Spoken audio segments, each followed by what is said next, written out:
Shalom and welcome back to Practical Spirituality here in the holy city of Jerusalem, overlooking the Temple Mount at Ushpiza, the amazing hall and center for Torah and Jewish experience in the old city. And today we have a special guest. This is Eliyokim Cohen, yes, who I actually met today. I was in my synagogue, right, in my neighborhood, and which is amazing too, because I wasn't even planning on being there today. I was going to beautiful shul too.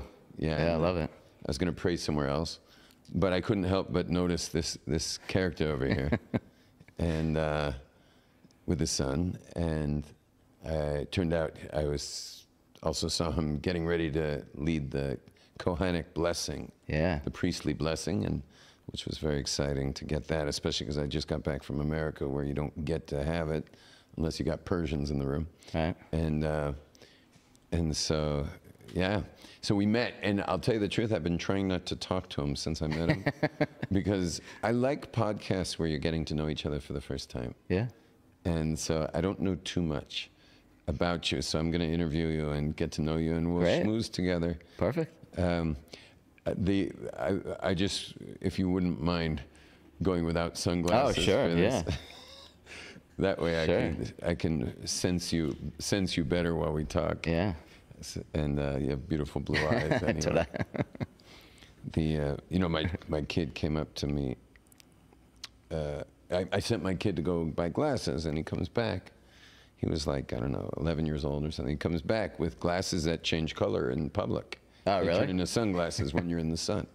So he comes back to the house, and he's got prescription sunglasses. I'm like, what are those? He says, these are the glasses I bought. And I'm like, go return them. He said, I can't return them. Why do I have to return them? I said, well, then go back to the store and get a regular pair, and you can wear these when we're mountain biking. And he was like, why? What's the big deal? And I said, listen, so much of developing who you are is a negotiation with the people you're passing by. We're in negotiation for our identity. Right. And eye contact is very critical. Much, yeah, and it's critical. It develops us, because it's you're putting yourself forward when you're in public, right? And people are interacting. But the amazing thing is, once you put on sunglasses, people spot you already down the block instinctually. They don't necessarily see you, but they already know that won't be someone I'll be meeting eyes with. Ah, interesting. Yeah, it's very interesting. That will not be someone I'm going to be negotiating my identity with.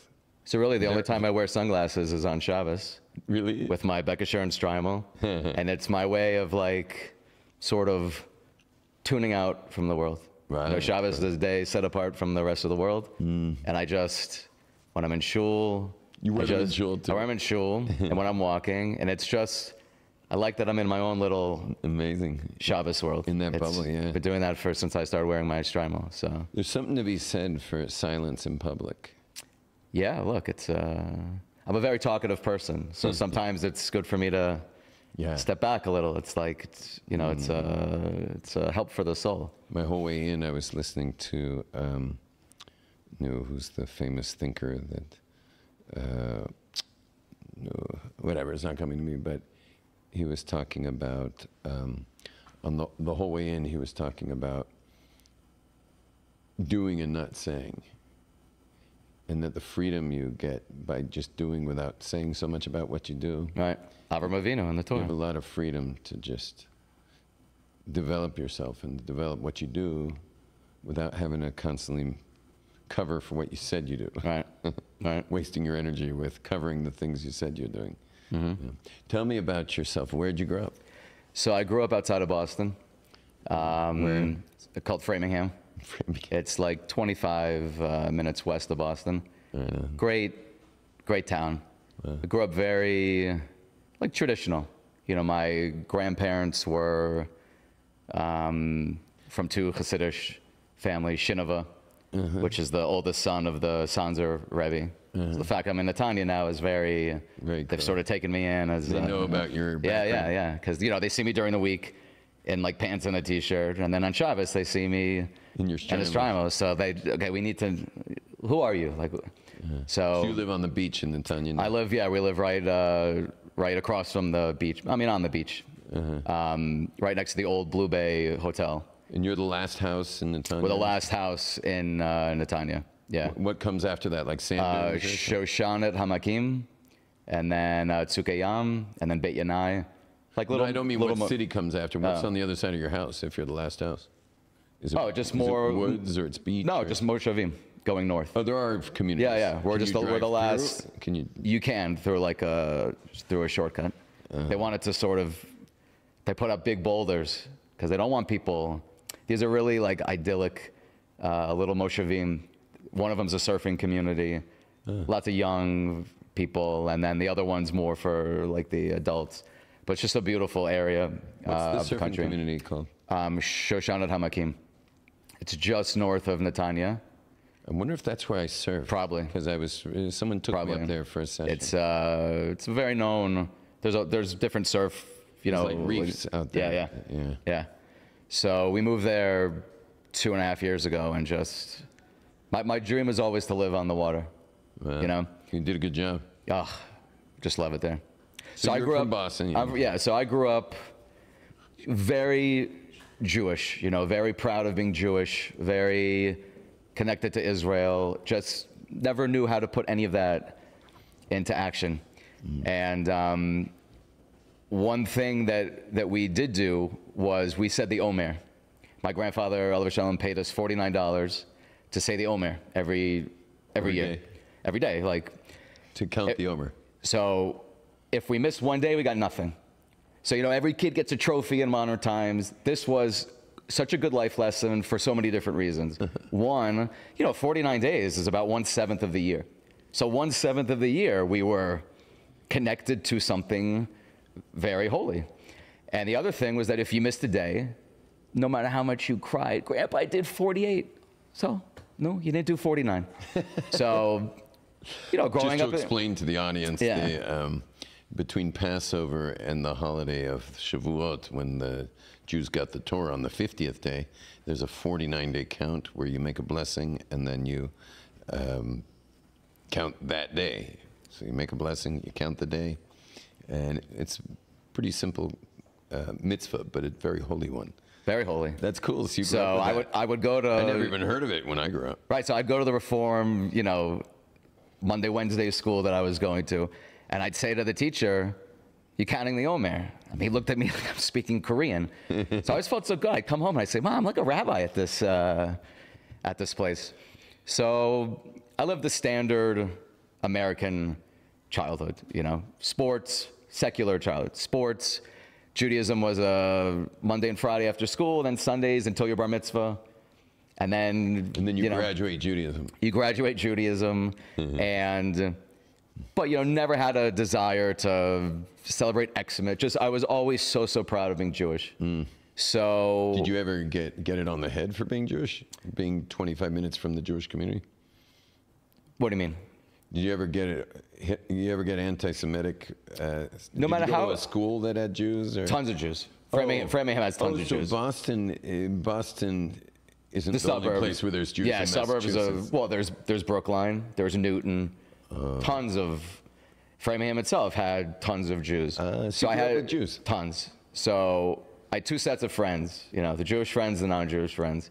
No matter how close I got to the non-Jewish friends, they'd always show me that I was different. They're always cracking a Jew joke, or, we'd go out to dinner. I'm a very generous tipper. And, what did the Jew, leave for? I'm like, well, more than all of you guys combined. That's right.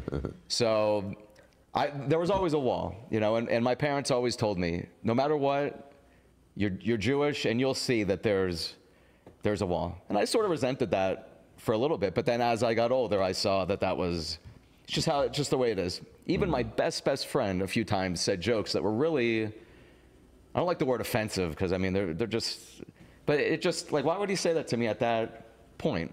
So, then I went to college in Georgia, at the University of Georgia, and joined the Jewish fraternity, and then that's where the problems started. I never was like mainstream, so the thought of going to school, learning for X amount of years, and then getting that cubicle. That was never what I, wanted. So my parents had moved down and they bought a baby furniture company.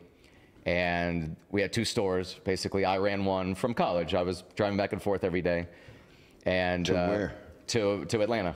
So Athens to Atlanta was like 50-minute drive. So your parents moved to Atlanta? They moved to Atlanta because I was born in Atlanta. I moved to Boston when I was like 5. So we moved back, and so I was like one of those like an athlete in college that knows they're going to the NBA. I already knew that I had a job, so I put forth when I say 0 effort into school. I never. To me, that doesn't make someone. I'm very into street smarts. Doing your own research, not just, getting your syllabus. Teacher tells you how to think, and then, that's why the world, in my opinion, is one of the reasons it's so messed up. People have learned have no ability to critically think anymore, to make decisions by themselves, to gather the correct information, to find the truth, and that's what Hashem's seal is the truth.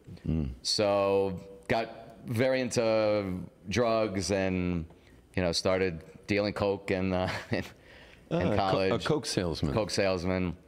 Well, it was lollipops when I was in 2nd grade, and the natural progression is to coke. So starting with lollipops to cocaine. Lollipops to coke, yeah. Cute. So you were in that was part of college too? That was the end of college, the last 2 years of college. Is it a good living selling cocaine? I mainly did it just to have free coke. And then when you have free coke, you just do a ton more.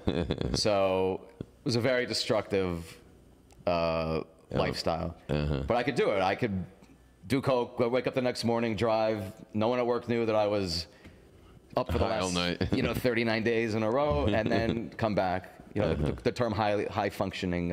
Yeah, you seem like the kind of guy that lands on his feet.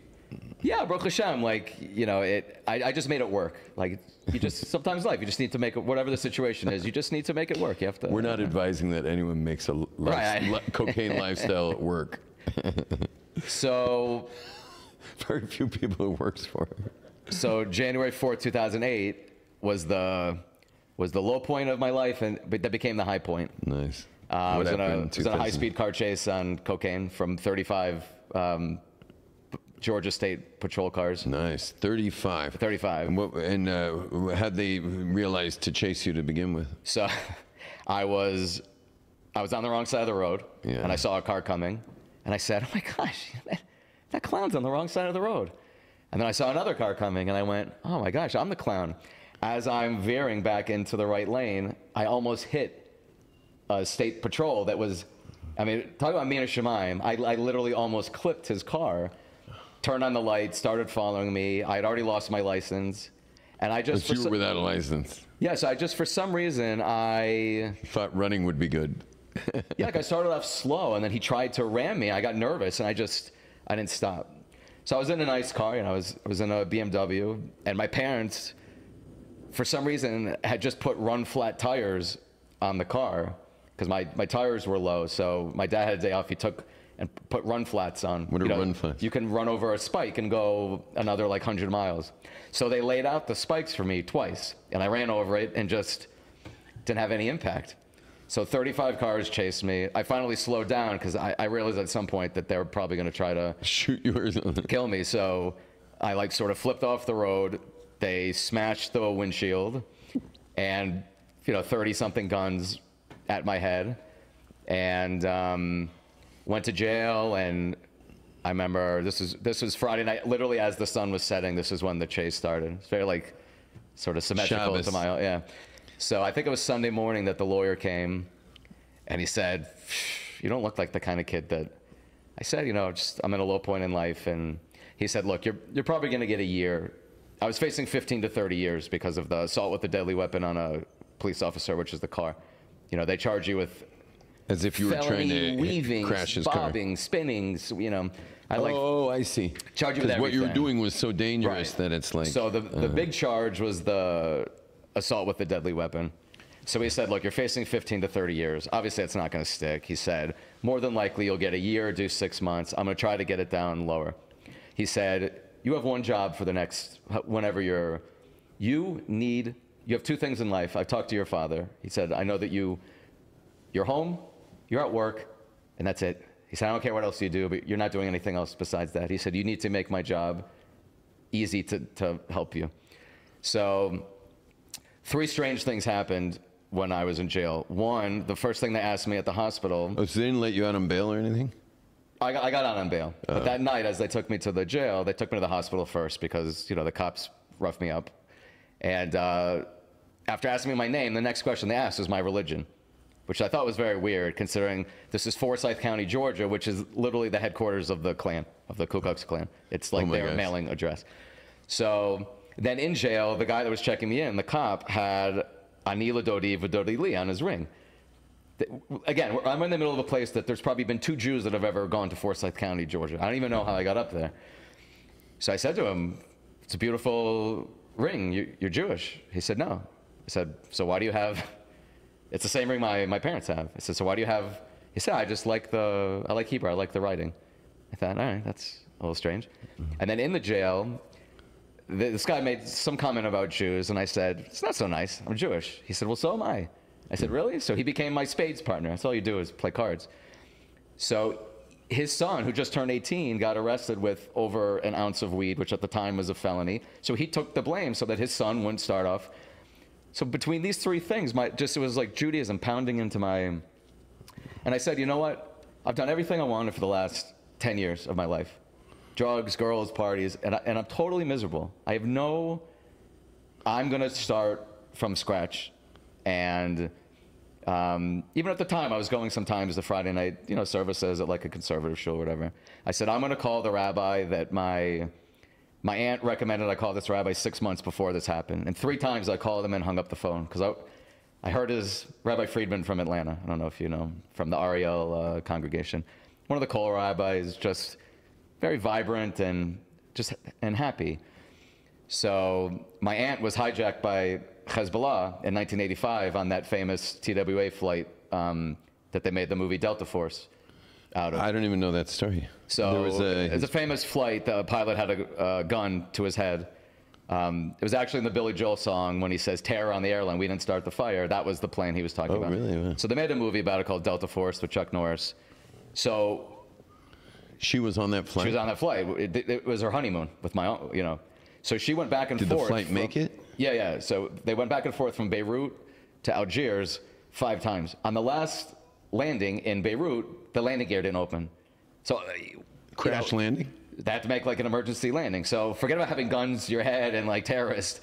The scariest part, she said, was we're landing on like the underbelly of the plane. So she said, Hashem, if you save me, I'll do tshuva. Because, my mom grew up basically modern Orthodox. So, she knew my just love of Judaism. And so she connected me with this rabbi. I got out on a Monday, went to shul on Friday night, started learning with him the following Monday. Once he told me the Purim proofs, the 10 sons of Haman. Yeah. That was it. Started wearing kippah. So interesting. That was it for me too. Really? That to me was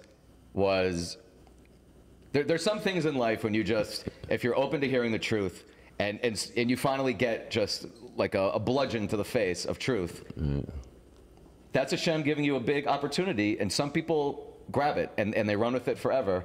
Others, yeah, that's cool. I'm not ready to change my lifestyle. Right. That to me was... I taught that class for many, many, many years. Really? And if anyone would say that it was interesting or informative, I would punch them.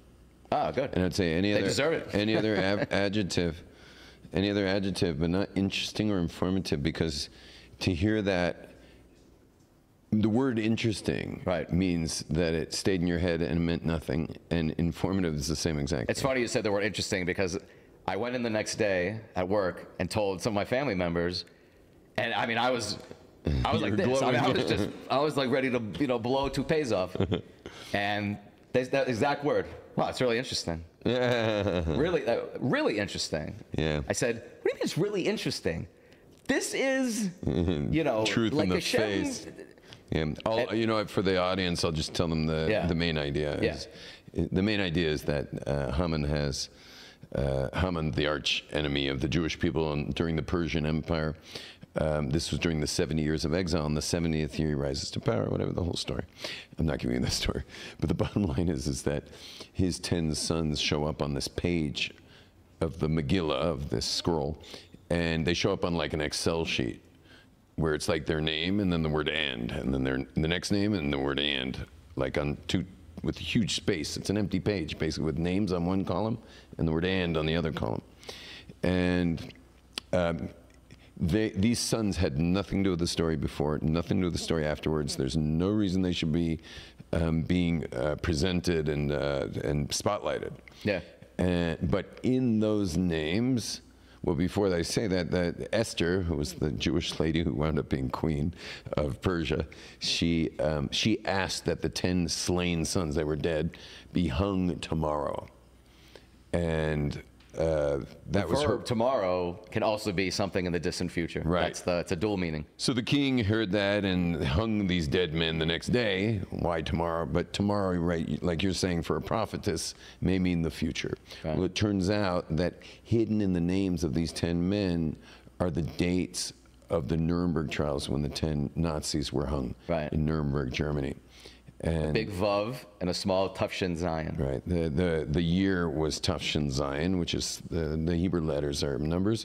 It spells out the year of it, and it even gives the millennia of what 707 is going to happen. Right. So Tafshin Zion is 707, and it has a big Vav, which is the 6th time 707 showed up, which is 5707, and the yeah, and it's just amazing. And then the last, I can quote you the Newsweek article from 1946 that only Julius Streicher went without dignity. He had to be pushed across the floor, wild-eyed and screaming, "Hail Hitler."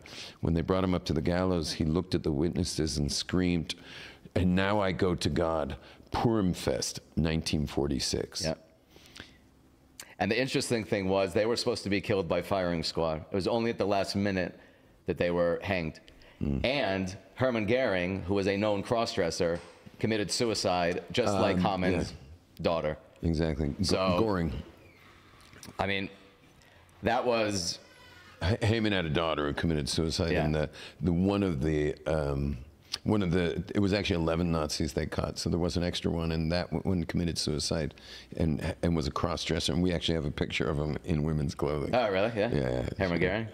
Yeah. Yeah, so I mean, that did it for me. That's so funny that you and you realize we have the same voice, too. Yeah, I've actually noticed that. You did. You know, when you're doing podcasts, they're always setting your mic levels, but our voices are booming voices and same exact tone voices. Baruch Hashem. And also high speed. I was also in a high speed car chase, yeah. Yeah, mine was interesting. I didn't know I was in the chase because the speed I was going, I didn't realize they were behind me. And I don't know if I ever told this on, have I ever told this on camera? I did tell it on camera, yeah. Anyway, but I didn't know they were there chasing me because I was just moving so fast. And yeah, I mean, I'll tell it quickly. I was doing like 75 and a 35 in Beverly Hills. Oh, wow. Wrong place to be speeding. Yeah, for sure. But we were inebriated and high. And all my best friends are in the car, each of us with an open beer. Oh, wow. Including me. And I think I was 16 maybe. And anyway, but I used to race cars, so I freaked out my friends by just turning right suddenly at 75 miles per hour. Whoa. Meaning the full, like, hit the gas and just like did a full whale tail, fish tail, and then came back. And because I was going to a giant intersection, you know, in Beverly Hills, there's like huge intersections, no lights, meaning it's just residential, but gigantic intersections. I wanted to get one of those just to do donuts. I'm doing donuts. Wow. And imagine you're the cops in a high-speed car chase, and the guy turns right residentially at 75 miles per hour. Crazy. So the cops are like, "Whoa, this is really serious." And then when they catch up to me, I'm just doing donuts with no. But after a while, I was starting to see lights and stuff. So I was thinking, "Whoa, what was in this weed?" And you know, spinning around. So did you do time? Well, I mean, I certainly that night. I did, but I mean, it's Beverly Hills, and that's crazy. We are the Glazers, you know. Wow, it's pretty embarrassing actually for my family to have to deal with this. That's crazy. But yeah, it was. My lawyer actually got me all the way down to what they called. I think they might have come up with this term there, wet reckless. Wet reckless? Wet reckless. It's like, I guess they just overlooked my blood alcohol level. They overlooked my blood alcohol and called her wet reckless. And that was it. It was like a slap on the wrist. I don't know. Baruch Hashem. Yeah, that was about it.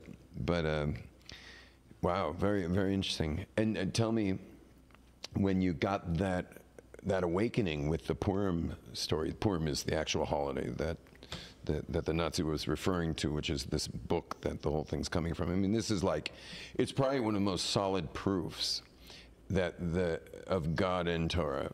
First of all, sure. It's really just a proof that whoever wrote the Torah, and certainly the book, the Megillah, right?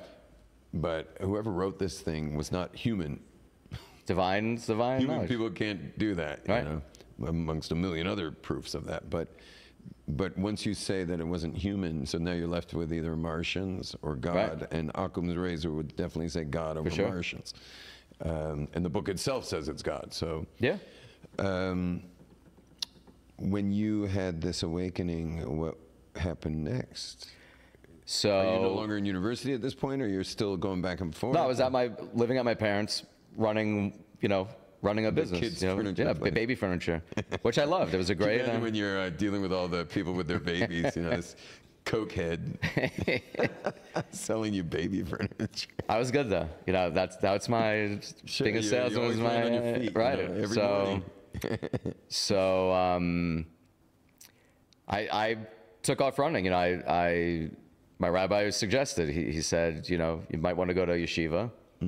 I said, I don't know if I can leave he said, you need to get out of Atlanta. You need to be in a place now that you can. So he sent me to Or Sameach in Monsey. Nice. My aunt was right down. I just drove by there last week. So my aunt was right down the street. So it was nice to have a home base at her house. And so I was 20. So you were set once you were in Or Sameach, Monsey, and with I was 27 and a half.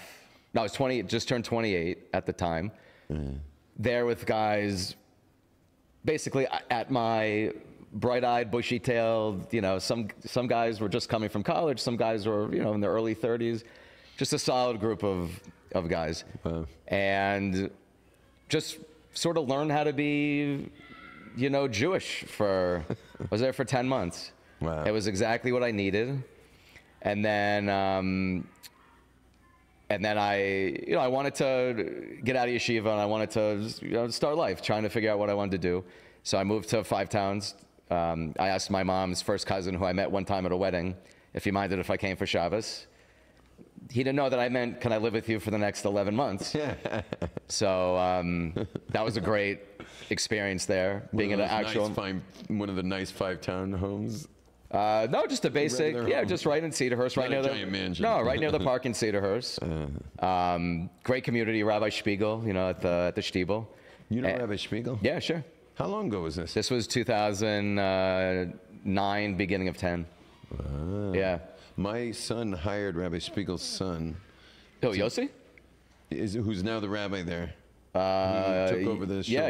Yeah. So, my son actually hired him to be the Rosh Chabura of one of the Mir Yeshiva Chaburas. Wow. And my son rented a shul and hired him. And amazing. He's the son who's now the rabbi there. Right. Yeah, very interesting. So you were there.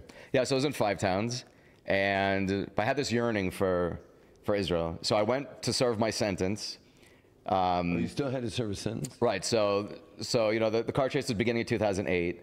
In the middle of 2009, my lawyer calls. I'm still at yeshiva, and he said, "You won't believe this. They throw out every single felony. They're charging you with 3 misdemeanors. That's the information I have for you for now. Just sit tight, keep your nose clean, and we'll be in touch." I was like, this is like good news, right? He said, "I've never seen anything like this."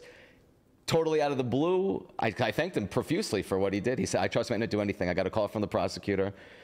So that was a big relief. I figured I'd still have to do 3-6 months, something like that. And it doesn't sound like a lot until you've spent one night in jail, and then you extrapolate that over 3 months. So once, and so then I moved to Five Towns. Then it was between Rosh Hashanah and Yom Kippur of 2009, I got 2 weeks in jail. That's it? Good behavior was a week. And then since I already did 4 days at the beginning, or 3 days at the beginning, I only did 4 days. So funny story there. Why did they put you for 4 days? I mean, so they actually put me in solitary confinement as a favor to me because I was religious at that point. To protect so you I go to from the people. court, and I'm wearing at the time I was wearing imagine you solitary for 4 days. You Yeah, must so have, you must have gone out of your mind. No, I brought so many Sfarim. It was like a 4-day Shabbos. That's really what it felt like. It's a 4-day Yom Tov for me. So I'm at the court, and the lawyer says to me, "You need to tell the judge what you did. You need to show remorse." I said, "Okay, don't worry. I I got this. So he said it because the judge can throw out your. This is the deal between us and the prosecutor, but the judge can throw it out in 2 seconds and give you the full time. So the guy in front of me, the judge asked him, "Do you think you should have been driving on weed?" And he said, "Well, I felt fine." Judge gave him a year. No way. Throughout the thing. So and my lawyer looks at me and says, "See?" So I got up there and I, took my black hat off and I really apologized and I said, "Look, it was a low moment in life," and I gave basically a good shear. Yeah. And judge was, really impressed because everyone else in the audience was looking at me. There was like 100 people in the courtroom, and the judge said, "I just don't understand. How did you just stop doing drugs? Did you go to rehab?" I said, "No, I went to yeshiva, a Jewish, school for it." He said, "So how did you stop?" I said, "Well, acting like that and behaving like that, it's a disgrace to God. It's not. I just changed. I wanted to change." And he said, "I see that you wrote the police department a letter." I said, "Yeah, I wrote them a letter saying how, looking back, how shameful everything I did. I put everybody at risk. I drove an ambulance off the road. People could have died." I said, "Thank God, but I said, I just wanted you to know that something good came from that night." And the judge said, "Wow, Mr. Cohen, I'm very impressed." And my mom and dad are sitting there. Of course, my mom's all teary-eyed. So he gave me a week. So I'm 4 big burly cops take me from the cell at the courthouse right across the street to the jail. And I had literally a black trash bag filled with my tefillin and my Sfarim and stuff for Havdalah. And I'm not Havdalah, for Shabbos. Because yeah, right. So they're not afraid you're going to hang yourself or something. As I'm there, the cops open up and they says, "What's all this?" And I said, "It's my Jewish books and my tefillin." And they went, "What's tefillin?" And one of the cops said, "Oh, this is called actually phylacteries. It's what the people of the Jewish faith use, and they wrap it on their arms." And then we get into the jail, and they bring us the food. I got this great airline pasta dish. Everyone else gets purple bologna. Oh my God. Some guy said, How did you get that?" I said, "Well, I'm an Orthodox Jew." He said, "Well, how do I get that?" I said, "I guess if you can convert in the next 3 minutes." Mm-hmm. They probably have a spare one. So I'm in the jail for 4 days. I get there. The warden comes out and says, "Mr. Cohen, we've made all the arrangements for your benefit and in peace and quiet. We're going to put you in a solitary cell if that's okay with you." I said, "Great." So the lady checking me in held this up. She says, "What's this?" I said, "It's really long black straps." She said, "You can't bring this in." I said, "Well, the warden said it's okay." She said, "All right, try not to hang yourself." Really? Yeah. So that was right after that. My lawyer wrote a letter to the judge asking if I could go to Israel. I had letters from rabbis. Oh, because otherwise you have to stay Right. I was on local. 2 years probation. So the judge said, "Sure, we don't have a problem, just as long as you check in every month and you're available to do a random drug test if we need." So February 16th, 2010, I came here on a one-way ticket and just never left. Was living in Yerushalayim. You know Eli Deutsch that lives in the old city? So he's my cousin. So I lived with him for a few days. Went to Hebron again for one Shabbos and just said, "You mind if I stay till Motzi Shabbos so I can figure out where I'm living?" They said, "No, you're living right here." So, You got a diploma in couch surfing. Yeah, You're really good at couch surfing. Well, people, I'm fun to be around. I'm lively. I like couch surfed. I love it. I actually ran away from home when I was 16 and Really? And couch surfed I lived in Santa Barbara at the university. That's actually what Elon Musk did for a year and a half. He just stayed at friend's house. I love that. I lived in a little hotel in Yerushalayim for 3.5 years. I like, not feeling like I'm like being mobile, Sure, sure. So, Okay, so we get to Israel 2010. 10.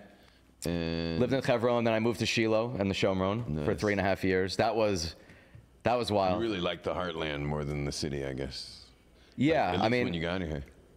it was perfect for that. Really, everything on my path has been perfect for that time period, Baruch Hashem.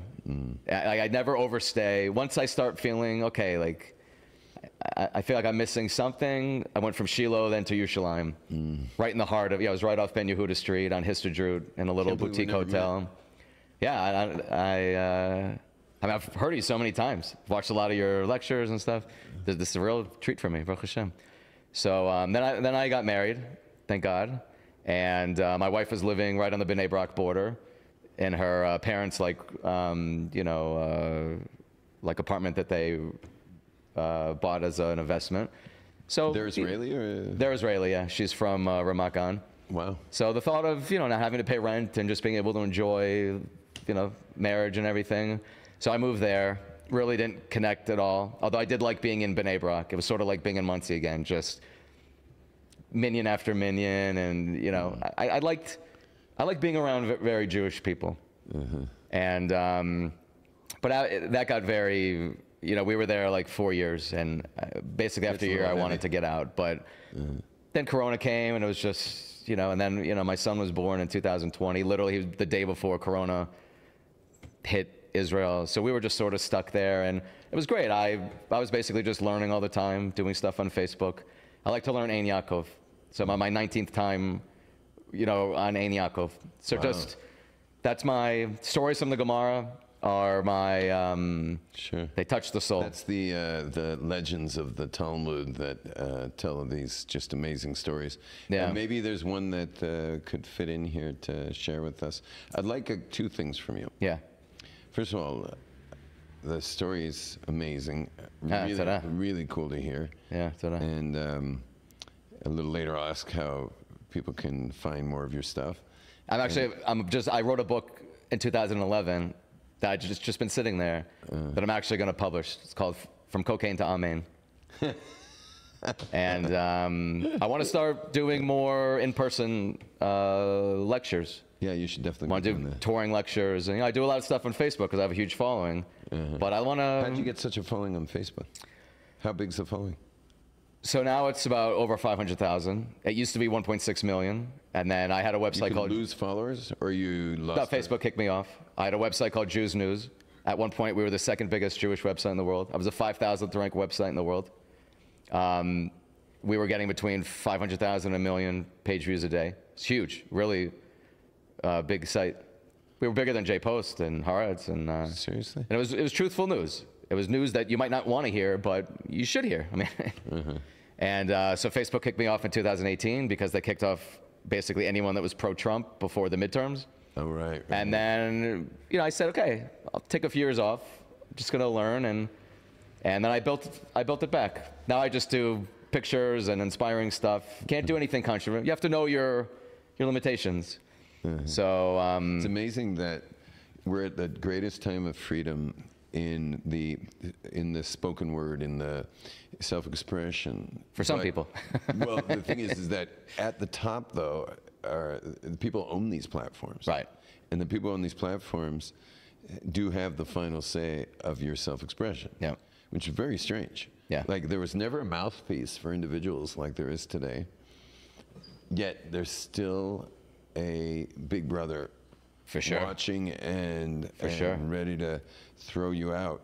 I noticed also that for quite some time, YouTube wasn't allowing anything that brought into question the whole Corona period. For sure. And but now I see that you can watch anything on YouTube again, even if it's against any narratives that are. Well, because they found out all those narratives ended up being true. I understand. That was Meaning they just gave up, I guess. But even though all of that, we've come to a better time perhaps today of self-expression, of free speech, but and obviously Elon Musk is a champion on that. Fantastic. But That actually loosened Facebook up. I was very happy when he bought Twitter because I knew that it would loosen Facebook up, and it has a little bit. oh, really? They used to, getting penalties every 2 seconds. Now it's a little looser. Not great, but But one thing that I don't think has changed is that government, big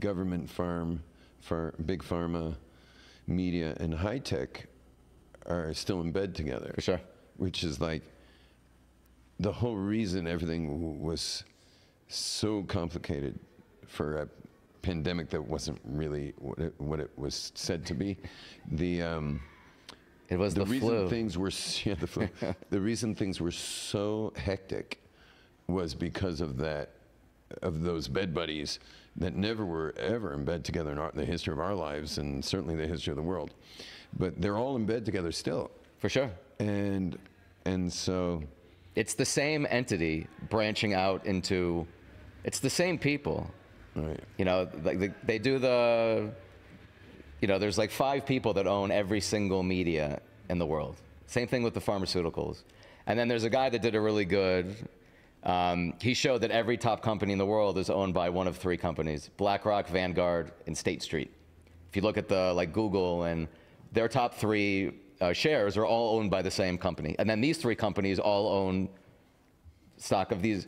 So these people run the show. I mean, that's Right. and it's frustrating, but you see, where did the evil go back in the day? Where were the Lavans? Where are the Nebuchadnezzars?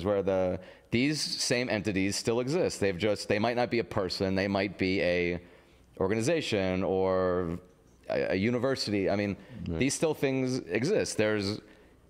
It's getting easier for people to delineate the good and the bad, I think, in the world now, because But I think the line has to, I mean, I don't know how much we can do about that, but what we can, I would think, do something about would be that government, whose job is to govern, is not, they should somehow be not allowed to influence government. Oh, well, I mean, Wouldn't that be normal? the special interests, that is politics. But it's not. I mean, it shouldn't be. It's not okay. And I'm meaning, even though the Trump community is pointing this out, I have a feeling that they're not that different. Meaning, in the end, they do have their money Right. coming from somewhere, and it seems like it's coming from the simple American, but and obviously big guys like Elon Musk and stuff. But I can't imagine it's so different. Meaning, if Trump becomes president, None of that stuff. all the people pushing policy Right. have to be on the take, I imagine. I'm guessing, I don't know. And look, you see these things when you actually read some of the stories in the Gemara. Every generation has had the same issues. There was a very small handful of Kohanim for the entire. Is this a in Yaakov legend? Oh, yeah. Let's hear one. So there were only a handful of Cohen Gadols, high priests, in the first temple. 410 years. Mm-hmm. There were only a handful. They lived long lives. Right. They served as high priests for their They were whole righteous. lifetime. In the second temple, you say, once you take away the years of Yochanan and the years of Shem, no high priest lived out an entire year. They all died within a year. There's 300 high priests, and then there's 300 years once you subtract the years of a few of the righteous ones from that era. And it gives an example of one of them. There was a very wealthy woman named Martha, and her husband was chosen to be the High priest. So it said, what do you mean he was chosen? Like the king appointed him. What do you mean the king doesn't appoint the high priest? Instead, she bribed the king. So even a position as holy as the Kohen Gadol, all of that was rampant with. So, when we see these things now and we say, oh, it must have been so amazing, when you actually read the story. The temple must have been the so temple, one of the reasons the temple was destroyed was it was just ripe with bribery and impropriety, just like today. There's nothing new under the sun. It just, things flip. We might not have a wicked king now, but we certainly don't have a great Knesset, things like that. So one of the things I love about learning Ein Yaakov is like making the stories relatable to today. So I'll tell you my favorite one. It's a very short one. Please. And with Sukkot coming up, and I know that that's a special holiday for you. So my favorite Ein Yaakov is actually very small. Every holiday's my favorite because my name's Yom Tov. Oh, that's true. But you're known for your My sukkah. You're known for your sukkah. Famous, That's a legend, legendary. You know, I was reading. People are ordering their 4 species, and Yes, my favorite thing to do so I during the was year. filling out this thing and ordering mine and ordering for my sons and filling out my name and all the information, and then I'm looking at it. Where do I pick these things up? Right. So it says at the bottom of this very official printed thing, it says that the Glaser sukkah Are you serious? is the pickup point. So I turned to my wife and I'm like, how do we wind up being the pickup point? Like, they called me and asked me Really? if our sukkah could be where everyone comes. That's to actually really funny. pick up their That's species. hilarious. So yeah, but these are all pre-orders that are Wow. picked up over there. Yeah. That's great. Anyway, so go on. Let's So hear. Rabbi Gamliel and Rabbi Akiva, two of the legendary Tanaim, are on a cruise, on a ship for Sukkot. Rabbi Gamliel holds that a sukkah built on a deck of a ship is invalid. Rabbi Akiva holds that it's valid. So it says, What's the possible problem that it's not on the ground yeah, probably. because it's just It moving? it doesn't say the whole, but so it says that, so they board the ship and Rabbi Akiva gets busy building a sukkah. And then a huge gust of wind comes and blows it away. The next morning, Rabbi Gamliel wakes up and he says, Akiva, where's your sukkah? So I said, why is this so, you could see the personalities and the humor. Rabbi Gamliel sarcastically says, Akiva, where's your sukkah? Meaning, he was the Nasi. I said it's not valid. You say it is valid. A big gust of wind comes, blows your sukkah off the ship. Akiva, where's your sukkah? It's like very humorous, but it just shows, they're on a boat for Sukkot. Like why? I mean, it opens up. These stories open up an entire world of like wonderment for me. I don't like reading. I only read Jewish stuff. But Ein Yaakov is just like I give Torah lectures on live on Facebook. It's called Shiurim by the Sea. I do it on my mirpeset, on my balcony, right in front of the Mediterranean. And I try to do it around sunset. So the skies in Netanya, for some reason, are extra. Best sunsets, yeah. I've never seen sunsets. They're always orange, pink, and purple. Just stunning sunsets. So I try to do it right around that time, so that part of it's the sunset, part of it's when it gets a little darker out. And so I just did one on the Kamsa Bar Kamsa story. It was a 2-hour live lecture, and they get anywhere from 1,000 to maybe 4,000 or 5,000 views, and the goal is to reach the people like we used to be. And I say that in every single lecture, but I love telling people usually a story from the Gemara, because they'll realize that this stuff is relatable. I remember when my rabbi opened up the Talmud for the first time, and he has like 8 different columns, and he's like, oh, this is in Hebrew, this is Aramaic. I didn't even know Hebrew at that point. It's very, not like foreboding, but it's very like, oh my gosh, I'm not even close to being on that level. You tell people these stories, they're very relatable. No matter how big the rabbi was, they had everyday things. Rav Chiz is chopping wood on Friday afternoon, and They really lived regular lives. Regular lives. They had jobs and crafts, and they were often on the road. Look at Boaz.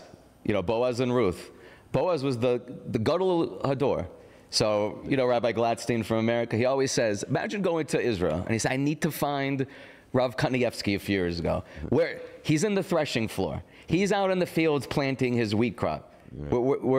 We don't have this cognizance today, but you're right. They lived real lives. Of course, they learned Torah, but, Mm-hmm. This is one of the reasons I love being a street rabbi, which you're also a street rabbi. Well, I'm not a rabbi, but I'm calling you a street rabbi. There were street rabbis. Yeah, okay. That's There's great. Many street rabbis out there. Yeah, for sure. It's a new kind of rabbi called a street rabbi, and they're found on the street. Yeah. They're found outside. They're found. And when you look at the stories of our sages and you look at the Hasidic stories, you're always seeing that the that the rabbi is on the move in some kind of way, you know. For sure. Even the Baal Shem Tov, like the biggest Hasidic leader of all time, is. How about Rav Zush and Rav Elimelech? Right. They self-imposed exile for decades. Sure. You know, awakened so many. The second they would become kind of famous, they would put on the street. They would put on like the clothes of homeless people, move hundreds of miles away, and then just beg on the streets until they felt like they had gathered that level of anonymity Right. of being just beggars. Right. And then they would come back to town. Yeah. Yeah, you know, there's a famous story of the Rabbi Elimelech came back to his town, and he had a kid named Loser, which sounds funny in English, but a loser. Right. In Yiddish, they called him Loser. Anyway, so when he was coming back to town, he had been already gone for 2 years begging on the streets Yeah. of some other part of Europe. So it was time to come home. And while he was on the streets, he overhears two women speaking that a kid named Loser's sick, like really sick. They were, you know, basically saying like, we got to pray for this kid. And he has this thought, he's like, oh my gosh, I hope it's not my Loser. Wow. And he stops short and he says, why would my Loser be any more important than any other Wow. loser? Right. And he left for another year. He didn't even go home. Wow. What happened to the son? It wasn't his son. Oh, it wasn't his son. Wow. He just. That's an amazing, amazing. Because of that. Anyway, but being a street rabbi is very important because there's no air of superiority or like. There's none of that like achievement. Your greatest achievement is that you touch someone's heart. Yeah.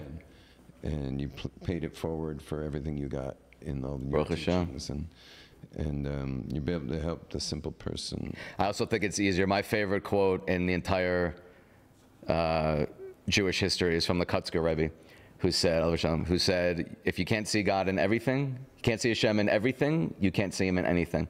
And I think it's very easy to, especially if you have stories like we did in the past, and are relatable people, you know, not some giant is in the yeshiva.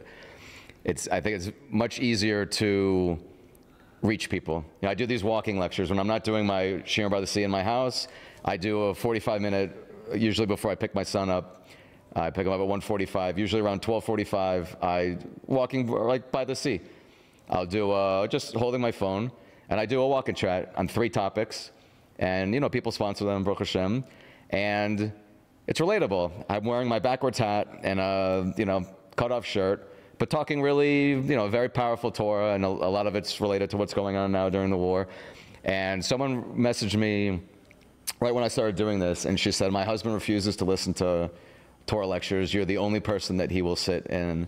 And I said to her, that's really touching, because that's literally the goal. There's some people that can't relate to, you know, that's why Rabbi Grossman, you know, is so the disco rabbi, because he looks like he's that, and then you see him and he talks to you and you realize, wow, he's just like a regular. Sure. So I think that's that's why you've been so successful, and you're. Yeah, it's the way to go for sure. I mean, but again, we can't comment about what happens, why there are these rabbis with these giant kind of positions, is because the Jews, thank God, since World War II, have really done a good job of being fruitful and multiplying. Yeah, for sure. And when they get fruitful and start multiplying on these levels, well, communities form, and now there's communities. For sure. Well, communities need leaders. And for sure. So there's absolutely leading the community, and next thing you know, the community is just gigantic. And you're now the leader of 8,000 people, now you're the leader of 30,000 people. They're leaders of 50, 60, 70, 80,000 people. Yeah. Well, once you're leading 80,000 people, oh my gosh, you can't move a muscle without the media and everything. For sure. Fully aware, and not to mention the fact that your community doesn't give a darn what anyone says until the actual leader says, you know, yes, you know. For sure. I mean, if the government would say that you got to do X, Y, or Z, that means next to nothing. Right. without the leader saying Yeah. we must do X, Y, and Z. It's you know, there's great power there. And, Actually, there's a beautiful. and they can't run away from that power. I mean, Right. they're in a position where it was a natural progression to that level of leadership. Yeah. And things obviously devolve if they die. Right. Because I don't know, you had a thought. I don't want you to lose it, but maybe a hard loss. No. That if they die, they often get replaced by a non-leader leader. Yeah, unfortunately. You know, That's why there's so much fractures in a lot of these communities now. Right, in Kabbalah, there's flow and structure. Right. The right side is chesed, and the left side is Gevurah. and that's flow and structure. Right. So, but leaders are always exactly in the middle of flow and structure. Right. They flow like the biggest hippie tripper. Right. And they structure like Wall Street, you know, hedge fund guy. Right. So they're exactly flow and structure Right. in one person. That's a leader. That's a manager. Right. So what happens is if he passes away, now there's this giant vacuum in leadership. Yeah, big vacuum. And so who are you going to choose when everyone else is either flow or structure? Your son. Well, you can choose the sun, and then everything devolves because he's either flow or structure. Right. And once in a blue moon, you know, you get that rare situation where the son just happened to be exactly flow and structure. Right. And a lot of them go to the oldest son, when meanwhile they could have chosen the fifth son, who was in the middle, like the father, and saved the entire community. That's what's actually interesting about. I'm very big into Hasidish. I like to go to bed every night reading Hasidish Rebbe stories. A lot of, you know, like some of the Chabad Rebbe's, for instance, it was the last son or the fourth. You know, it wasn't always the oldest. And sons now, I have a few sons friends that speak English, and they come and they have some whiskey on my patio and they tell me the inner workings of sons. So the Sanzer Rebbe has 4 kids, and each one has been given. You know, the oldest son is going to replace him when he retires in Sans. One's going to Tzfat. One's going to America, and one's going to lead like the educational institutions. So it's like a very interesting Organization of it. Yeah, I'm always fascinated by how other people, like other culture, you know. And that's like, you know, once you're going nepotistic, like, you know, through this. Yeah, that's how. Yeah, it doesn't always lead to the best. Right in the middle. Look, that's why there's a lot of. If he's too flow, everything goes nuts. Yeah, I mean, look at some of these Hasidic groups that have now fractured. There's now 2, you know, whether it's Ger or some of the, yeah. But the main thing is what I was saying is once there's that vacuum, they don't choose the flow guy, they choose the structure guy. Right. Because the flow guy, you know, who knows what he's doing? Right. He's doodling somewhere. Yeah. And whereas the structure guy is the obvious one who understands the system. Right. Because he is a systems person. Yeah. And then, but the thing is, there's no soul in a system. Well, that's especially. System means exactly no soul. Right. And the word flow means exactly soul. Right. And the person who can be in the middle keeps the soul in the system. Right. Yeah. I can ask you some tougher questions? Sure, absolutely. I know about you, just because I know myself, that you're a peak experience junkie. And I'm also a peak experience junkie. What do you do for your peak experience junkie style? To be honest, Sounds like ad-lib videos is a peak experience kind of junkie thing to do, because you're just on the spot. I mean, you gotta. Yeah, honestly, that's my. I try to walk 15 miles a day. So I basically come home from shul at 9:30, and I try to walk until I've picked my son up, and just listening to different shiurim, and then I give my own. I used to play golf a lot. I was never into, like, I don't surf, I don't skydive. I'm not into like adrenaline type stuff. Mm-hmm. I love talking and trying to make an impact. From when I was a kid, my 5th grade teacher told me that I was like Hitler, and my mom said, "You don't say that to the a 9-year-old Jewish boy." So I got fired for that. But I always really was proud of what he meant to say, because I'm actually a big World War II buff, and no one captivated an audience like him, Yimach Shemo.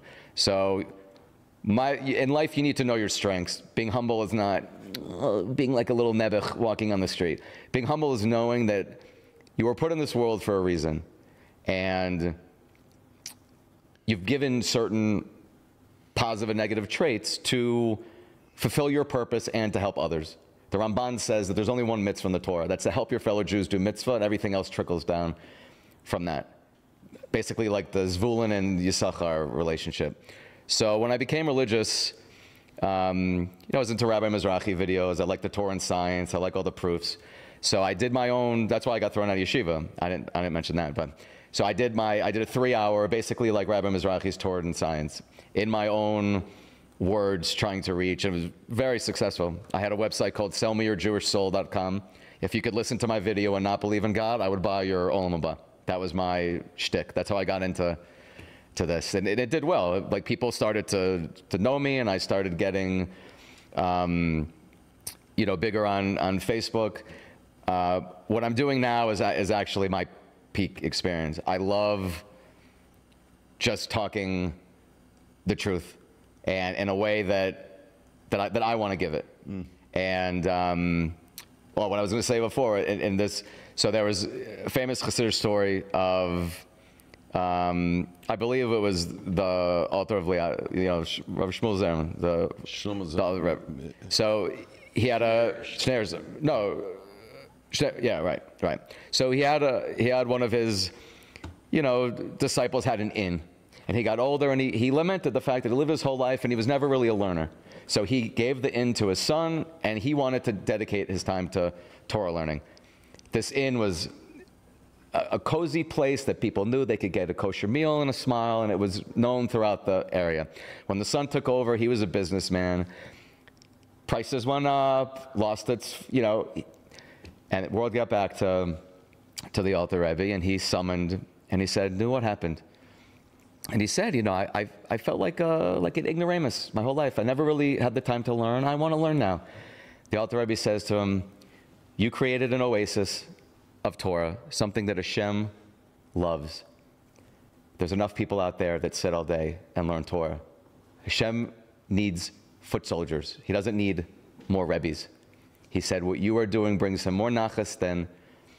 So he did something simple, but he made an impact on his environment and,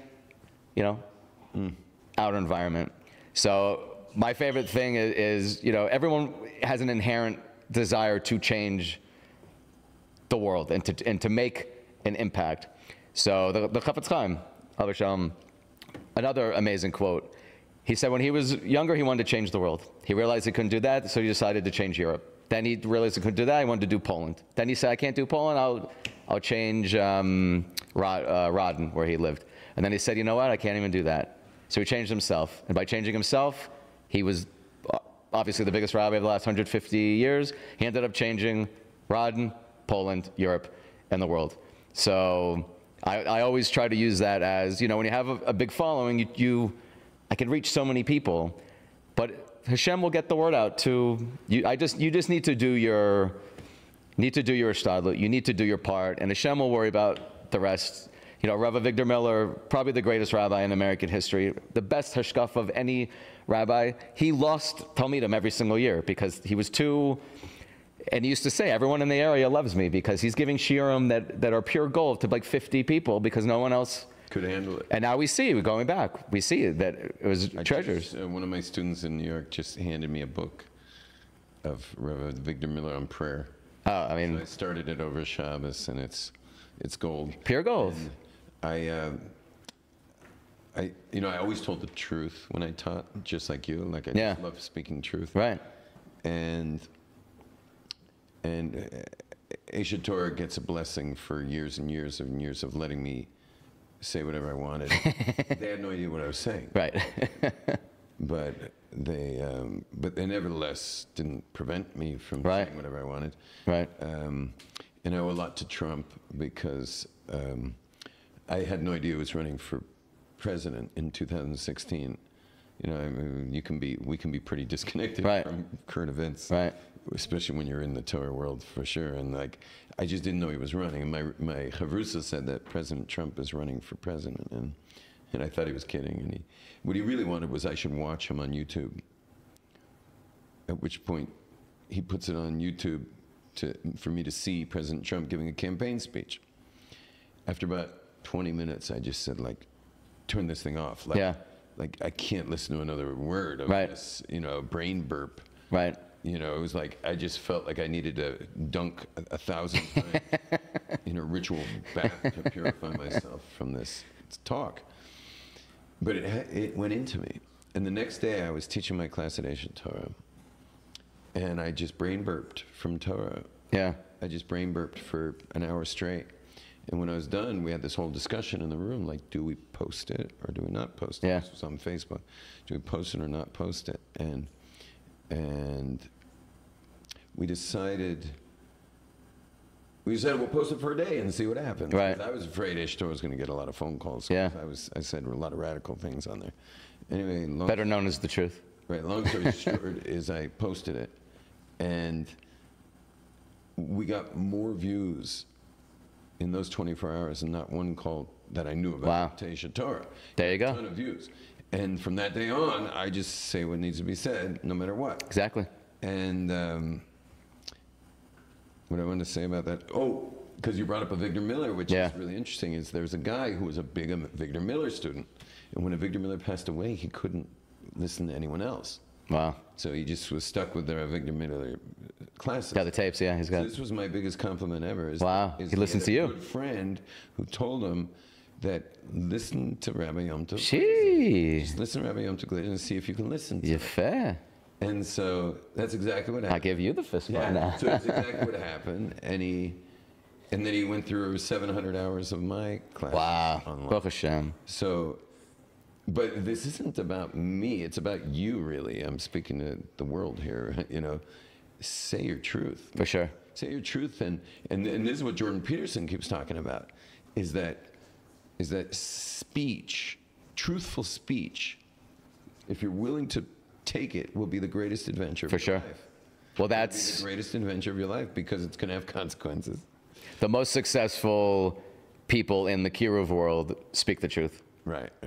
I mean, and the Rambam says unequivocally, very clearly, unless you're a Talmid Chacham, for women, children, and Amei Aretz, which basically is almost everyone in our generation, would be considered, the only thing that works is truth. And the Gemara talks about it at length. If you don't have fear of God, and I love God. God knows that I love him. Oh, your boss knows that you love him. You come in 2 hours late every day. You don't hand in your TPS reports on time. You're going to get fired. There's an easy structure in life. You need to do what God wants. There's no, there's no, we your kid in the podcast. No, because I don't post any. No kid. No pictures of. I only want him because he's so cute. Oh, ta-da. I agree with you, by the way. I think people putting their kids on their profile pictures of like WhatsApp. I think it's wrong. I think it's very wrong. I can't give you permission to do that. Yeah, I think it's very wrong to. Look, there's so many people that can't have kids. There's so many people that Chas v'Shalom have lost. You don't need to add to other people's. I just. That's one thing that I think that the social media has, that everyone feels the need to jam their family. It's just I don't think it's necessary. I mean, Continue with what you were saying, that you were in the middle of. I interrupted you because your kid. No, it's a podcast. No, where were you? Talking about Avigdor Miller. Oh, the truth. Oh, so if you don't have a fear of God. Look, Rosh Hashanah is coming up. The entire world, forget about just the Jews, every single person, thing, creature in this world is going to be judged. And, if you look at last Rosh Hashanah, there were a few thousand people that, when we say some by fire, some by, it's not just a fluffy thing that we like the niggin of it now. We like the tune of it now. This is how life works. It's scary. We have a judgment coming up, but there's things we can do, obviously, to sweeten the. I mean, Hashem tells us, give more charity, learn more Torah, more acts of kindness. We're at a very low point. People that live in America that think, Israel is just going through this. I don't know if people have seen what's going on in college campuses and on the streets of, Detroit and New York. Hashem is trying to rouse his children, and I feel my duty is doing whatever I can to tell people, look, you're not thinking about God. You would never treat God like you treat your boss, like you treat God. Like everything's is a buffet, you know. Oh, modesty is not really my thing. You know, maybe keeping kosher. It's not how it works. And people like getting bludgeoned.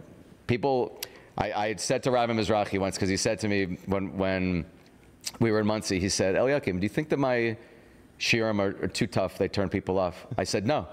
I said, because you can't walk into a dark room and turn the lights off. He uses this all the time. People message me all the time, because he always says, oh, this Baal Tshuva that I love from Atlanta. And they say, and Rabbi Mizrahi always sends me, I used your quote again and again. What's it mean? You can't go into a dark room and turn the lights off? If you're not open to hearing the truth, you're spiritually dark. You're already turned off. You can't be turned off more. Nothing that you can hear can offend you more if you want to grow, if you want to learn about life. You can only be turned on. You cannot be turned off. You're already in the dark.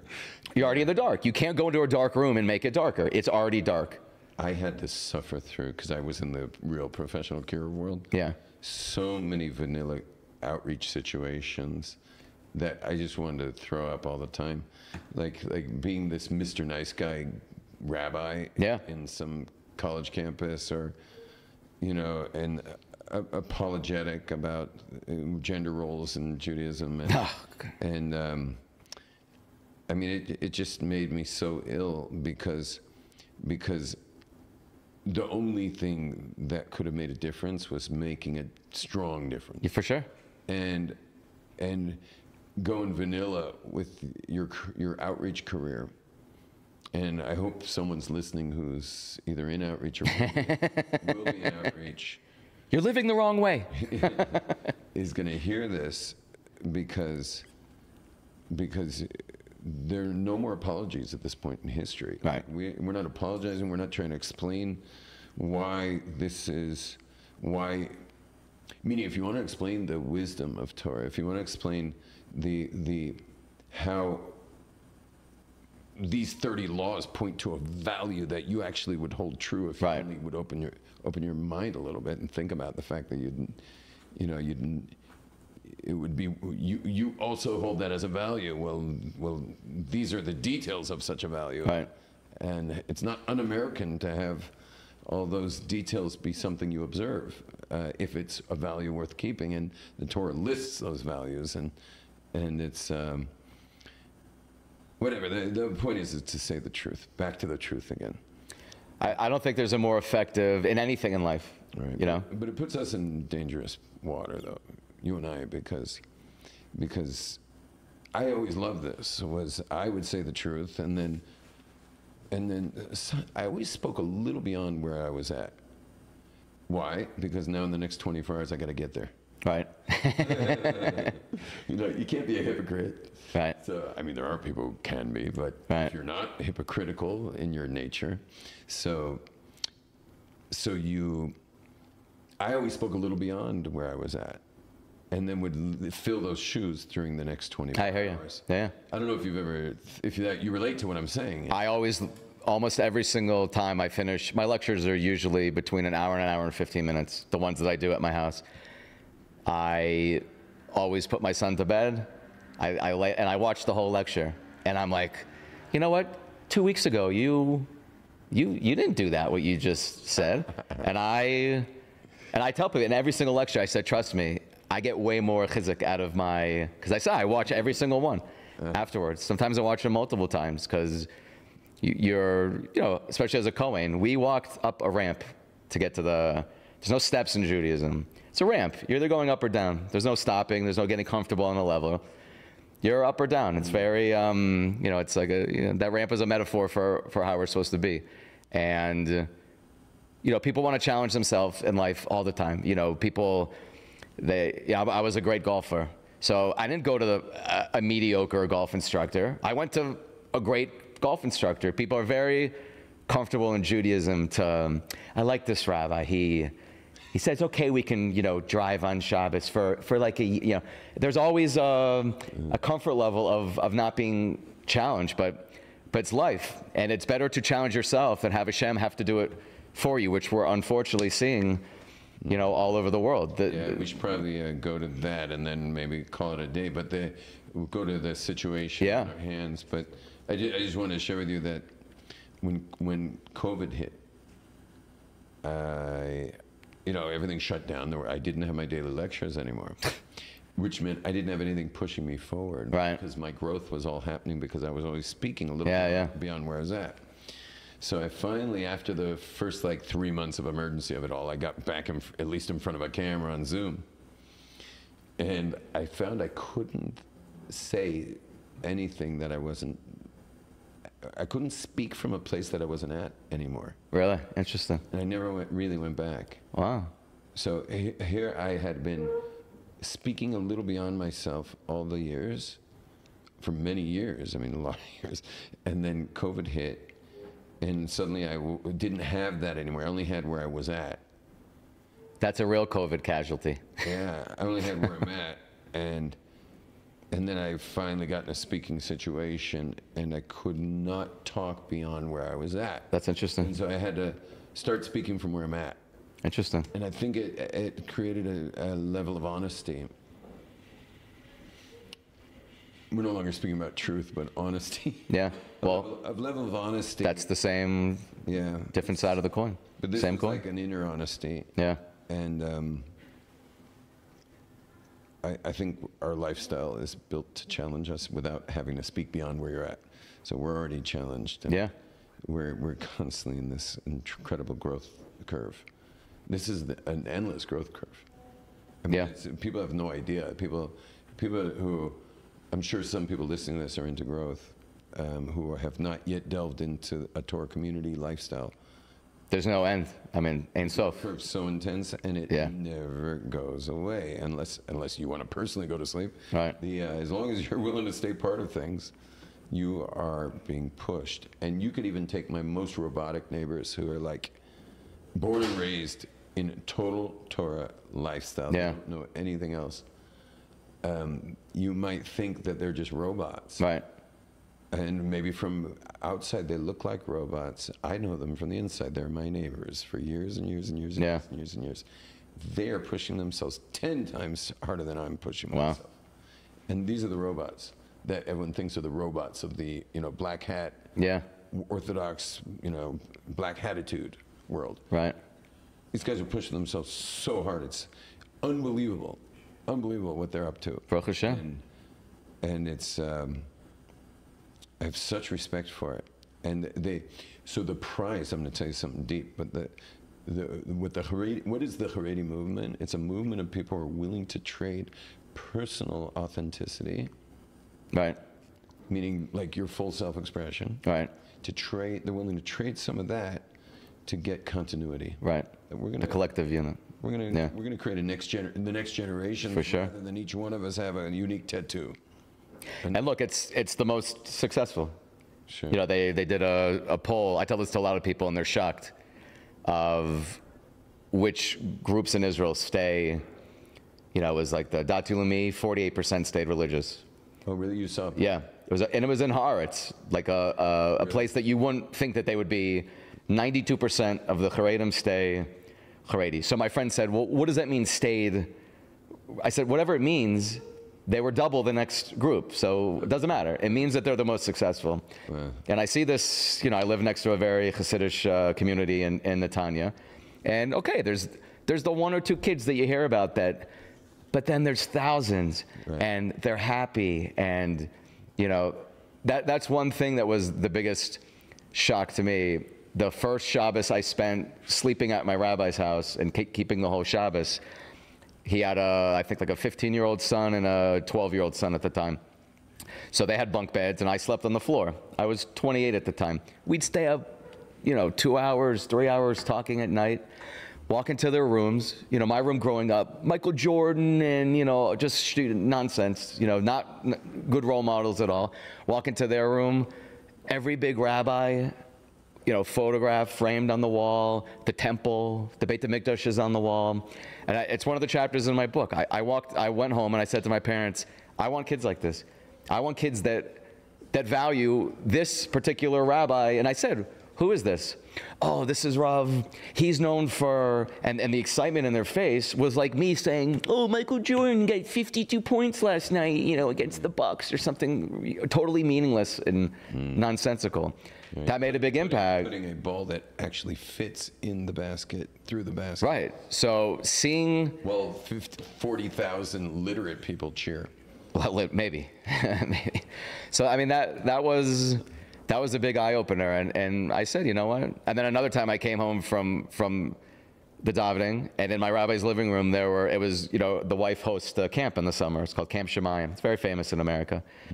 And there were like 30... girls there between 18 and 22. They were the madrichas. And I walked in, and the entire living room is just filled with, you know, I was single at the time. Opened the door, I walk in, and I went, whoa. 30 very modest, just like Chen girls. And I said, this is what I want. This is what I want to marry. This is what I want. It was just, coming from college where, you know, you're sitting at a bar and, okay, this one's wearing the shortest skirt, so she's probably the easiest to talk to. I mean, it was such a warped lifestyle. And when you, like you said, when you get into a Torah lifestyle and you keep peeling away the layer, you realize that the deeper you go, A, the more beautiful it gets, and B, the less you know, how far you have to go. There's some times where I'm like, wow, you know, I just gave an amazing lecture. And then I realized, but I haven't learned 99.99, and it makes you, it makes you small. And that's the beauty of, is always trying to stay humble and challenged to get, you know, to go higher. Yeah. There's a famous story of a very, I forget who it was. It might have even been one of the big CEOs of America. I don't remember, but the rabbi said that you and I are in the same place of Torah. And the CEO was like, what do you mean? Like, you're this giant rabbi and I know nothing, you know? Right.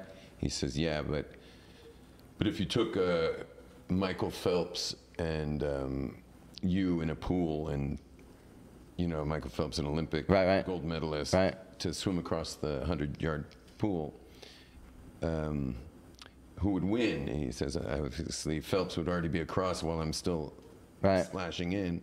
He says, well, what if we dropped the two of you in the Atlantic Ocean, in the center of the ocean? Who would win? And he was like, we would both die. Michael Phelps would probably die a little later, but we'd both be. So he said that this is the Torah is the ocean. Wow. And though you think I know a lot, I know nothing. And that's the growth. That's this curve of growth. Right, interesting. And so there is a big price creatively, meaning we're not having the best musicians come out of town and come out of our towns, and we're not having the top writers coming out of our towns, and we're not having the top artists, and we're not getting the best screenplays, and, you know, there's not a lot of creativity coming out. However, intense growth. And so you want to point your finger at the fact that there's not a lot of creativity coming out compared to Tel Aviv? You could, and you'd be right. But if you're into growth, oh my gosh. Yeah. Like, you can't get more growth. There's nowhere on the planet where people are growing more intensely and being humbled constantly.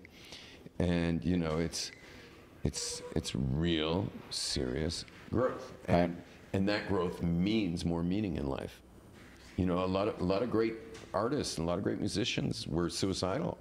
You know? Yeah. Where's Robin Williams? Well, that's the meaning in life is, I think, there was one time I was at a wedding in Scottsdale, and, you know, I went down and I told them, I'm going to need help getting into my room. Can you please, you know?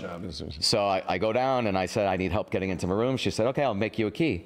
I said, no, I can't. There should be a note in the computer. She said, there's no note in the computer. I said, I need help getting into my room. And I came down and I told them that I'm an Orthodox Jew. I don't use electricity. She said, 1 second. She got the biggest security guard I've ever seen in my life. Comes down, cross. He said, what's the problem here? I said, sir, there's no problem. I'm an Orthodox Jew. I don't use electricity. I just need help getting into my room. He said, well, she said she could make you a key. I said, but I can't use the key myself. He said, what if I open the door? I said, perfect, great. So we're walking. He says, tell me about what you're talking. I said, I'm an Orthodox Jew. From Friday night at sundown till Saturday night sundown, we don't use electricity. We don't create anything. He's like, so no cars, no phone. I said, no. He said, so what do you do? I said, well, we learn the Torah. We have lively meals with family and friends. We take walks. We telling him really beautiful. He said, wow, that's amazing. He said, so no, you don't have to answer any emails? I said, no. You don't work? No. He said, wow, that's amazing. So we get to the elevator, and we're just standing there, and he said, oh, I need to press this too? I said, sure. So he goes, opens the room, and I said, I have my passport here, and I have a tip for you. And he said, you planned all this before? I said, yeah, this is my first rodeo. So he said, you do this, what, once a year? I said, no, every single week. I said, imagine having one day of the week. He was so blown away. I mean, he probably is now like with the Aish, but this was a Gentile that's, he listened to the positives of, you know, we get so caught up in all the things we can't do as Jews when not many people are focusing on, this guy was really blown away. Imagine having more time with your family, more time with your wife, more time for yourself. Yeah, that's cool. I was just in LA. My father's Filipino, living my brother's elderly, and Yeah. his Filipino caretaker had shut off the bathroom light before Shabbat, and you know he leaves a little later. Right. And I said, you know, I turned it back on. And I said, if you don't mind, you know, when you leave the house, like make sure that this bathroom light Right. on, so I have a light. Right. He said, you mean if I shut it off later tonight when the Sabbaths would come in, you would leave it off? Yeah. And I said, yeah, I would be going to the bathroom in the dark. He said, very dedicated. Wow, yeah, see? Baruch Hashem. Listen, just a word on, we're going to wrap it up, but Okay. you have something you want to say about the war? So, you know, at the beginning of the war, I was doing tons of lectures, and I was telling people, you know, everyone keeps, what can I do to help the soldiers? And I write back, you are a soldier. You're Jewish. Stop thinking that because you're not on the front line, that you're not on the front line. I said, the reason this soldier is coming back is because you're at home saying Tehillim. The reason this soldier, you know, the Muslim next to him got blown up and not you and not him is because you challenge yourself and learn that extra. I said, every single person has, you know, something that we can be doing now, something that we can be helping the Am. It says very specifically in Devarim that they went out to the army 1,000 and 1,000. Why not just say they went out 2,000? So Rashi says 1,000 went to learn and 1,000 went to fight and 1,000 went to learn. Each tribe had 2,000 corresponding. So there's 12,000 out fighting and 12,000 out learning. And I said, you're not in the army now. You're not even in Israel. But don't think you're not on the front lines. This is the front line. And we're in a very low position. Hashem doesn't, you know, when your kid's good, you don't smack him. When your kid runs into the street, you smack him. The harder the smack, and people don't like hearing this, the more we're trying to get woken up. To think that this was, oh, the technology broke down or the army had a mistake. No, Hashem said on Rosh Hashanah last year that this was going to happen. We didn't do 10 days of tshuva. In fact, they came into Yom Kippur davening in Tel Aviv and were knocking down barriers. These are things that we cannot have as Jews. And like the Chafetz Chaim said, you can't change the world. You can change yourself. And if you really want to do things to help people in Israel or soldiers, the best thing to do is to realize that as Jews, we were given a Torah, just like you're given a syllabus in college, just like you're given a company policy, just like your parents give you a list of chores, and they want it done. End of story. You know, not everyone gets a trophy. Not everyone needs to be coddled. We have a role in the world. If we didn't have that role, or if the world doesn't need us, just like we say on Yom Kippur, we no longer are in this world. So if you're here and you're listening, there are things you need to do as a Jew. And if you want to help, you know, the soldiers here, yes, donating to a barbecue is fantastic, but taking the time to learn Torah, to fix a quality that you have that you don't like. You know, everyone has that New Year's resolution, oh, this year I'm going to the gym. Well, you're going to be stuck on your, you know, couch January 12th eating Cheetos with your gut out. That's not going to last. We need real action now, like you said before.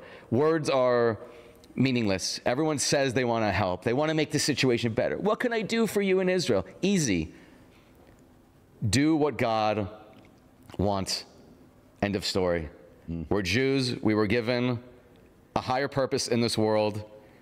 And instead of shunning it and always trying to, it's racist to think that we're better. It's not that we're better. The CEO and the janitor don't eat at the same table. They don't have the same office. Just like there's a hierarchy in a company, there's a hierarchy in the world. And we got the biggest potch we've gotten since the Holocaust. God gave us a massive smack last year. And we need to take that to heart. And I don't think we have done that. In fact, I told my wife after October 7th, I said, it's going to be 2 months of flying high, and we're going to crash down to way worse than we were on October 6th. And we see that now, unfortunately.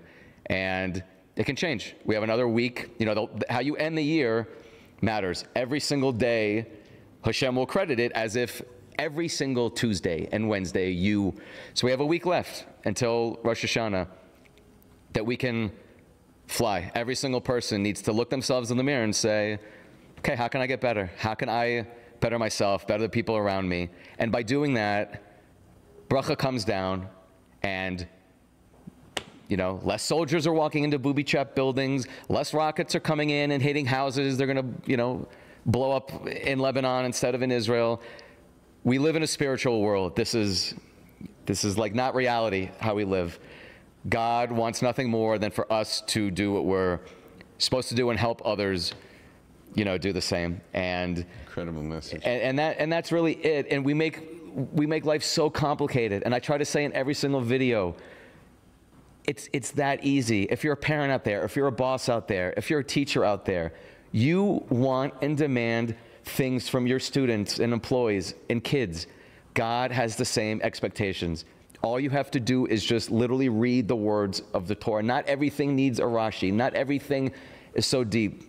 God says very clearly what he loves, what he doesn't love, what he wants, what he doesn't want.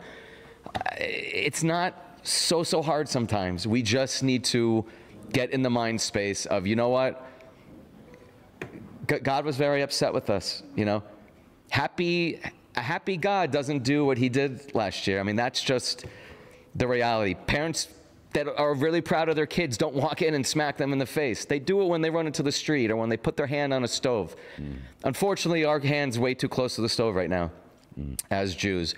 And it's time to turn it around. How can people find you online, especially those who don't have Facebook? So Facebook, you're known just with... Yeah, so I'm online. I have a fan page called Israel with Eliyokim Cohen. I also have a Facebook group called I Love Israel.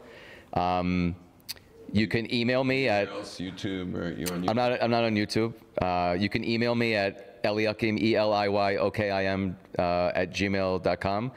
My goal in life is to help the people, I mean everyone, but specifically the people that I used to be.